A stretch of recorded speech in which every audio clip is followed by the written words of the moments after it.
Good morning, class 9. Today I am going to start the first chapter of Geography, India, Size and Location. In this chapter, you will have to read 4 topics.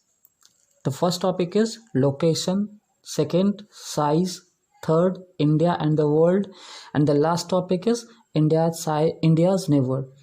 This chapter is very short. So, the whole chapter will be completed in only 2 clips, and I request to you all complete your notes copy with this clip.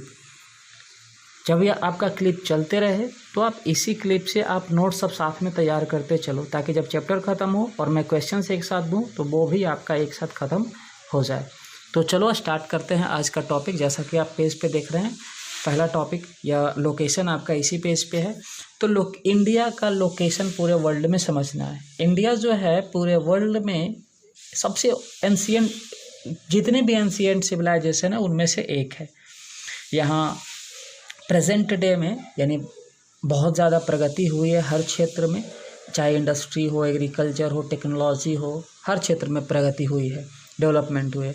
तो India का पूरे world में location क्या है ये मैं आपको अभी समझाने जा रहा हूँ। पूरे यहाँ पे ग्लोब का पिक्चर भी मैंने आपके लिए ड्रॉ कर दिया है। पूरे ग्लोब पे इंडिया का लोकेशन लैटीट्यूड पे 8 डिग्री 4 मिनट नॉर्थ से 37 डिग्री 6 मिनट नॉर्थ के बीच में, और लॉन्गिट्यूड पे 68 डिग्री 7 मिनट ईस्ट से 97 डिग्री 25 मिनट ईस्ट है। अब यहाँ ग्लोब पे आप देखो, जैसा कि आप इक्वेटर देख रहे हो 0 डिग्री और इधर प्राइम मेरिडियन 0 डिग्री। तो प्राइम मेरिडियन से ईस्टर्न हेमिस्फीयर में और इक्वेटर के नॉर्दर्न हेमिस्फीयर में ये इंडिया लोकेटेड है। अब ये लैटीट्यूड, 2 लैटीट्यूड के बीच में, पहला लैटीट्यूड देख रहे हैं यहाँ पे 8 डिग्री 4 मिनट, दूसरा लैटीट्यूड 37 डिग्री 6 मिनट के बीच में, तो दोनों नॉर्थ में, इसलिए नॉर्थ के बीच में दिख गया इंडिया। अब चले ईस्ट में, प्राइम मेरिडियन के अकॉर्डिंग, तो देख रहे हैं 68 से 97 के बीच में, तो ये इंडिया का लोकेशन है।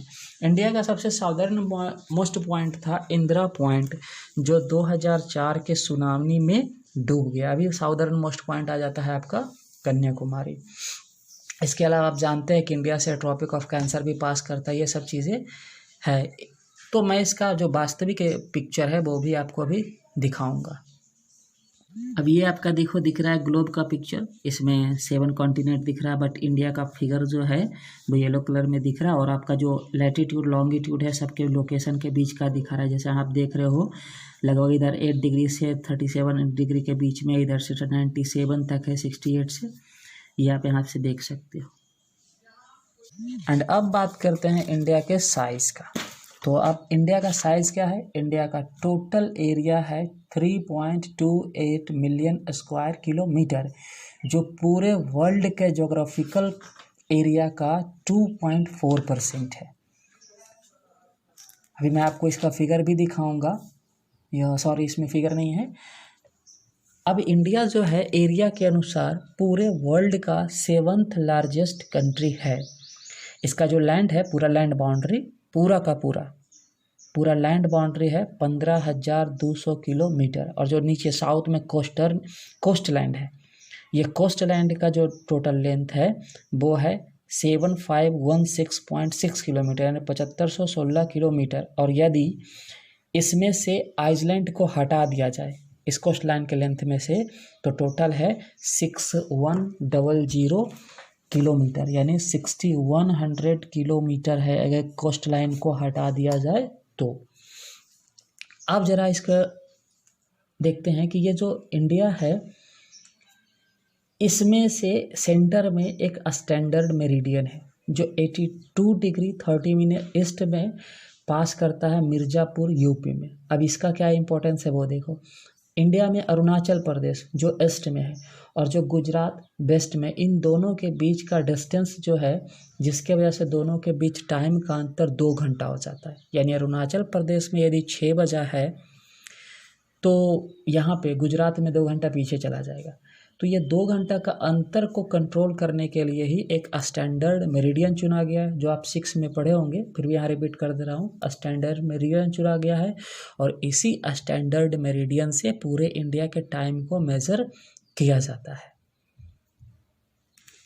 बाकी अगर इसके बारे में आप विस्तार से जानना चाहते हैं तो चैप्टर क्लास 6 का चैप्टर है लॉन्गिट्यूड और लैटिट्यूड, उसमें आप इसको एक बार देख सकते हैं। यहाँ मोबाइल पे उस सारे फिगर के साथ बताना पॉसिबल नहीं है। तो ये रहा आज का आपका 2 टॉपिक। पहला क्या था? पहला था आपका इंडिया का लोकेशन और दूसरा था इंडिया का साइज। ये 2 चीज़ देखे, बाकी 2 पॉइंट्स अगले दूसरे क्लिप में। अब इसी 2 पॉइंट से जो आपको दिख रहा है आप इसको नोट्स के रूप में आप तैयार कर सकते हैं, यानी नया चैप्टर के रूप में स्टार्ट कीजिए और नोट्स भी बनाना शुरू कर दीजिए। समझ लीजिए यही आपका होमवर्क है। चैप्टर ख़त्म होगा तो मैं आपको फिर से पूरे चैप्टर का एक बार क्वेश्चंस भी प्रोवाइड करूँगा।